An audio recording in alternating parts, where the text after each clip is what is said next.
நம்ம மதுரையில் இருக்க சண்டே மார்க்கெட் போயிருந்தப்போ இவ்வளோ நாள் நிறைய இடத்துல தேடின்னு தேடிட்டு இருந்த நோக்கியா எக்ஸ்பிரஸ் அப்படிங்கிற ஃபோனை நல்ல ஒர்க்கிங் கண்டிஷனில் நான் மதுரை சண்டே மார்க்கெட்லேருந்து வாங்கியிருந்தேன். இதில் அப்படி என்னடா ஸ்பெஷல் இருக்குது, இதையே போட்டு நோண்டிக்கிட்டு இருக்கு அப்படின்னு கேட்டிங்கன்னா, இதுக்கு எதுக்கு எக்ஸ்பிரஸ் மியூசிக் பேர் வச்சுக்காங்க தெரியுமா?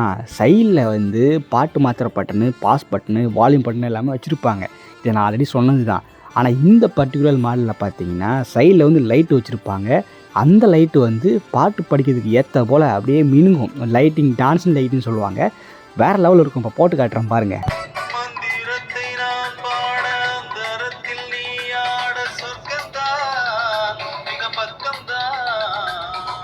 அப்புறம் சிம் கார்டு, மெமரி கார்டெலாம் போட்டு எல்லாமே ஒர்க் ஆகுன்னு செக் பண்ணி பார்த்தேன். எல்லாமே பக்காவாக ஒர்க் ஆகுது.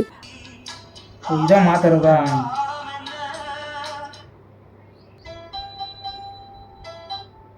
அப்புறம் சண்டே மார்க்கெட்டில் அதே போல் இன்னொரு ஃபோனு பேனல் கொஞ்சம் உடஞ்சி போயிருந்தது, பேட்ரி இல்லாமல் வந்துச்சு.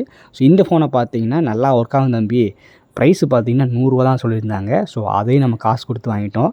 இந்த மாதிரி மதுரையில் இருக்கிற சண்டே மார்க்கெட்டில் என்னென்ன இருந்துச்சு, என்னென்ன பொருட்கள் வாங்கணும் அப்படிங்கிறத நான் ஃபுல் வீடியோவில் கொடுத்துருக்கேன். கண்டிப்பாக செக் பண்ணி பாருங்கள், வேறு லெவலில் இருக்கும்.